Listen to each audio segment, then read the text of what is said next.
our experience, nobody does this work unless you're making buddies out of it and it's enhancing your quality relationships. The success of your work is related to quality relationships and QI methodology, because if you're not using it, it's just not sustainable. So we want to show how that's true, and this is our working group for our Bring Your Own Bag story.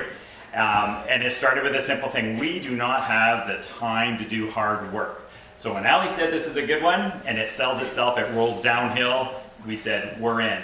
And my God, look at all the talk we're getting out of it, right? Like, it's easy. So why wouldn't you start with easy? And so we also said, listen, this is our NSQIP team. We always pull in champions, anesthetists, and whatever the right people are. So it wasn't like a green team was separate to that.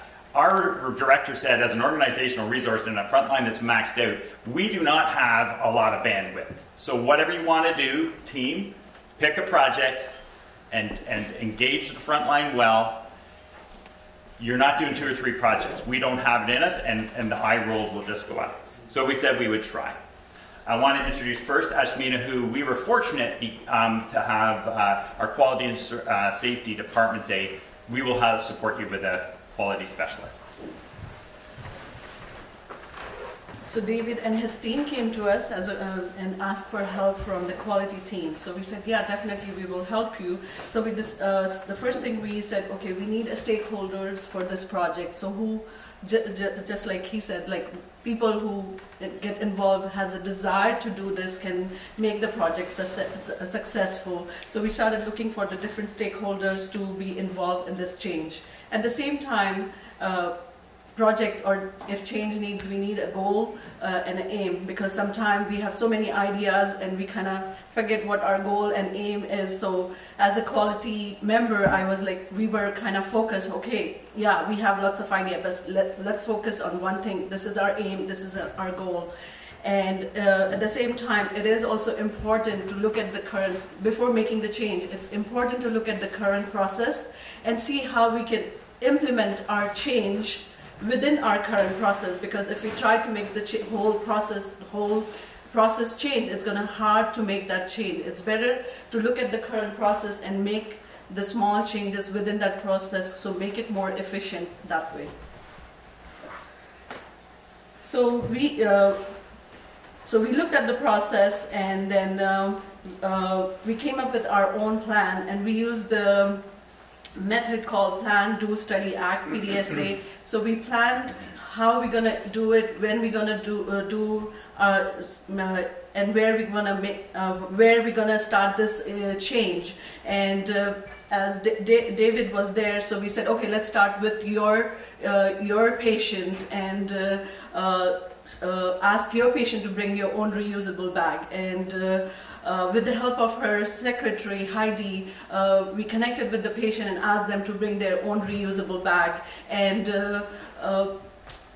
that's how we started doing it. And we also did the survey at the same time, asking patients how they feel about bringing their own bag. And they were like saying, yeah, this is a very good initiative, and they were all agree on understanding why we need to do this. At the same time, when we did this, we asked the staff, because it's also important to understand how they feel about the whole process, and they were saying, oh yeah, it was very easy workflow, it was part of the workflow, they didn't have to kind of change their whole workflow. So we kind of take the whole input in there, and we study, and then we kind of involve other team members to make it bigger and bring it to the other take it to the different surgeons, and how we can measure all these things, and started to bring other people into this project. So yeah, you don't want to skip that. Like, basically, that wasn't any fancy organizational change. That was me with a clipboard. Julia Jones could start on Monday with the same clipboard, the same survey, with her secretary just calling those patients for 2 weeks from now. So they don't have to, and basically say, hey, bring a couple bags. When I got there, I had a clipboard before I saw the patient before endo and OR. I said, hey, was it hard? Did you do it? How did you hear about it? And then I tracked down the nurses that were doing the patient documentation. How'd that work for you? It was as simple as that. I can think that that's where we do have to lead. You have to do the the trial. Because what came out of that were all the possible fails for your sustainability project. If you don't flush it out then in my office, little trial of 1 week, 20 patients, you were never going to spread it to the whole organization. And what we learned at that point was we need secretaries championing this. They're the ones that are chatting to the patients. And I'll tell you, when I first brought it up, the first secretary rolled her eyes and said, oh, the hospital's cheaping out on us again. And actually, no, of course, so you do need to know, this is actually where we're coming at. And then she beamed, she was like, no, this is actually what I do at home. So she was on. We also knew that the intervention was if they brought their own bag, we weren't giving them to, and we were going to not be filling garbages every day. But what we really also knew, we were going to need a clinical informatics person to get this right, or else we weren't going to have any way to measure this. And we thought, like, there are other things down the road, but even the recycling, we're like, let's pump the brakes, keep it small, let's just see what we can do. So Heidi, I called her, what do you think? Do you mind saying? She goes, it's easy. I'm talking to him anyways, I've shot him an email, I'm dropping that sentence in. It's a macro, I'll never drop it again, I do it once. And I'll tell him, bring a couple bags, one big enough for your shoes, one big enough for your clothes. Wow, like that was it. That was the extent of it. And what was different was my eyes opened up to just the wide, broad range of where champions come from. She was now a champion of planetary health. She was going home telling her kids that she was doing something. And going forward, I want to introduce Michelle, who is our patient experience partner. And Michelle's amazing. She comes in every time we're starting something. She reminds us, for God's sakes, don't ruin your project. Get me involved at the very beginning of your project. Get me involved at the beginning. I will make it a success. I will, at the inception, don't come to me at the end of your project. Michelle. Great, thank you. So when Dave came to me about this initiative, it was really easy to say yes, because I'd been to North York General 3 months earlier to have my family history colonoscopy.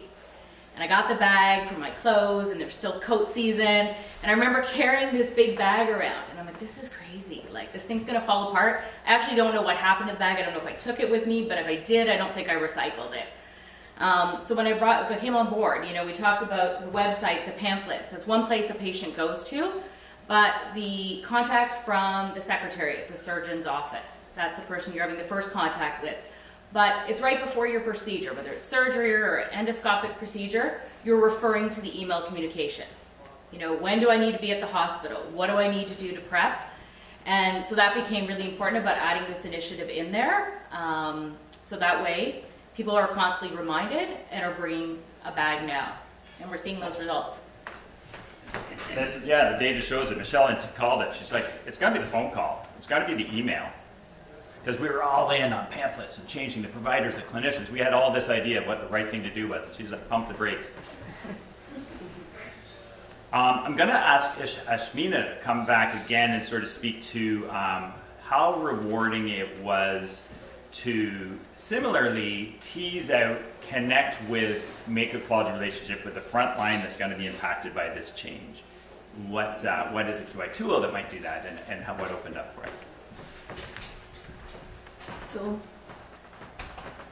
as you know, like front staff is also play a very important role to make any changes. So we said usually what happens, leadership make the change and ask front staff to, okay, this is the change, you have to start working on it. So this time we said, no, we want to make this initiative successful. We said, let's talk to the frontline people, see what they think about it, how they feel about it. So we took our problem with them, saying that, okay, North York is using 3,000 bags in surgery and procedures. How you feel, how you can help us, what are the challenges, if you want to ask to reduce those numbers and ask a patient to bring their own reusable bags. So we did the fishbone with them, and they kind of feel it like, yes, they are involved in this change, and they feel involved, and the change, to implement this change was very easy because they felt that we are listening to them and they support it in every ways. And while doing this fishbone activity, they also mentioned, which we weren't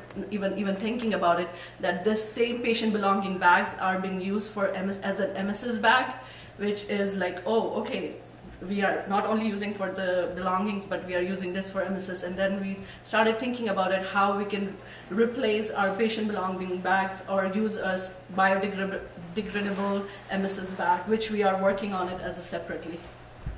I mean, imagine like you're trying to just change the world and people are vomiting in their new car. That wouldn't go well for very long. But again, it was the moment from the front line, very busy. Here we go, one more thing. Eyes roll to, oh, you're going to ask me about the process I do every day. You're going to actually involve me, and actually you're going to hear about Emesis bags and implement it. There's this leaning back to leaning forward that is palpable, and you just saw another bunch of planetary health champions that were born because of simple quality relationships and communications. And then it was, okay, if we're nothing measured, nothing mattered, I mean, does it even happen? I always feel sorry for those projects that aren't being measured in some way, but even that requires expertise, and it's got to be intuitive, and it's got to be, like, reach out to the experts. And so I want to introduce Megan Ralston, who will just talk a little bit about how to avoid garbage in, garbage out. Hi guys. So we know that we wanted to capture this data, so we have to get that information into the EMR. So my specialty is informatics, but I'm a registered nurse, and I spent the better half of my career at the bedside, so I know if we're going to add documentation to the nurse's documentation, it needs to be simple, streamlined, and it needs to be meaningful if we plan on pulling that information out. We also were able to engage the frontline staff. We kind of did a trial, our first mock-up per se, put it out, and we had a nurse champion who would work with the frontline staff, go around and say, you know, how does this affect your workflow? Is it slowing you down? And we made a few reiterations. We had to pivot our design a little bit and change the way we were putting that data in, or changing the documentation, but still keeping it simple, keeping it meaningful. That's our nurse champion, Laura Lee, and little gold nugget here. If you read it, it says 100% said it did not disrupt their workflow by the time we were at our final version of it. So that's exactly what we want to hear. But as important as getting the data in is pulling the data out. Like, it doesn't mean anything unless you can interpret it. So we built a report that was easily accessible to the people that needed to interpret it. And we put a few filters into that report so that we could find out where our successes, what areas of the hospital, because we did it with a few groups, a few surgeons, so forth, what areas of are having successes, and where do we need to make improvements. So good data in, be able to get the data out, and just make it meaningful. Megan sits on a committee that basically their task is to make sure frontline nurses understand why we're doing this, and then to tease it out. Boy, to imagine not having that wisdom brought into it is unbelievable. So Shmina will then show how, when you do have that quality data documentation and what we can do with that. So because of Megan's help, we were able to pull all the data, and we were, as a quality team member, we were monitoring all our data. As you see, when we started, we were going up and down. So, so we connected with the different approach where we send an email to staff saying that, okay, we started this initiative, this is just a reminder for them to say, okay, patient, bring your own reusable bag. We connected with them with various team meetings with all the secretaries, and as you see, by following up, we see the change, we see people are understanding why we're doing it, and this is very important part, to monitor the data and see how we are doing it. And as you see, this run chart does show that we started our target as a 25%, but right now we are at the 43%. It's just because we have the data, we are monitoring and kind of following up with everyone, saying that this is where we are, and we need to reach to our goal. Yeah, and Ashmina, and we have digital quality boards inside where patients and providers do endoscopy, where they sit, and we're going to put that run chart on there, so that the people we've asked to do things, they can say, oh yeah, we did, and it worked or it didn't. So I think making the data in the weeds, keeping the data visible, that's our plan. And so here we are, we've got lots of learnings, we've got other, actually Catherine and Natalia are here, who are from another site, and they're thinking, okay, we might give you the ultimate compliment. Take that project that looks super pragmatic, super doable, take all of your learnings, drop it into a play, and we might use it. And I'm hoping Julia will take my clipboard after we leave it. But the point is that, you know, Organizations now leaning in, they're saying we're going to make those pamphlets look good. Well, actually, Michelle's making them look good. We're going to spread to our urology and cystoscopy site. When Jury's getting us some Emesis bag as the manager for the OR, and we're going to make it, and so we're building up quality capacity in terms of quality QI work at the same time as we're reducing the amount of landfill. And our real kicker is, leading up to today, we are NISQUIP people. We know red, yellow, green colors. So our next little intervention is going to be make it personal. We're going to send each individual office, this is my office, but every office got one of these, sort of saying, you're either in the green, exemplary, we're going to celebrate you. By the way, can you tell us what you did? How did you make it such a success? Or you're in the yellow, right where you should be. Keep up the good work. Maybe we can get you above our 70% target of your patients. Or you're in the red, you need improvement, but how can we help? In the words of Fiona Miller, how can we support you? And I think that this is where we're trying to now make NISQUIP and OnSquin and those guys sort of say, because Clifford Coe and the guys at ACS NISQUIP, we don't know how can we make this, not just fit the spirit of making the world better and patient care better, but metrics, and how can we make it in the red, yellow, green, and patient level. But this is very exciting to planetary health stuff, because no one else is doing it. So this is really, I think, a huge opportunity for us. And so we've got Maitri, who's our surgical clinical reviewer, who's been watching and also part of the party, part of the quality relationships, just staying curious, how might, if Julia was doing it in Oshawa, and Melanie at St. Joe's, and Tom and Ken and Dave, so on, like if their NISQUIP teams, maybe if 5 or 6 were doing bring your own bag and using the same measures, could something open up the sustainability measures built into our existing data platform might work? And Maitri will speak to that. Thank you, Dr. Smith. So I just wanted to quickly add to that I'm really happy to be part of this team, and I was able to, be part of it from the beginning, be able to witness how they leverage organizational expertise and different resources to make this a success. But then I was also able to look at it from the NISQUIP lens and see how we can create custom fields to, kind of segue into this OnSquin Planetary Health Initiative. And this is just an example, but I think to my fellow SCRs, we can think about different custom drop-downs we can create on our registry to not only just to be bring your own garment bag, but any of the 10 change areas in the Cascades playbook. And maybe start with easy wins at your hospitals, if it's this, or if it's eliminating desflurane, etc. And I think collectively we can, use NISQUIP data to drive action, and I think I'm really looking forward to that. I'm pretty sure if Clifford Coe heard the Ontario Collaborative had drop-downs for sustainability and we were using them, he'd say, pardon? I'm pretty sure that's not happening in the other sites, and somebody needs to make that happen so that we can benchmark, so Julia can say, Dave, I'm doing better than you're doing. Come on, Julia. We've got this. So I'd open up to conversation. Sorry if we went a little late, but this is just a patient this week, came to endo. She's got her Popeye bag. She's loving it. She's like, do you see my bag? And honestly, it's crazy, but when I go to endo now or surgery, I'm checking her dope bags, like that's my bag.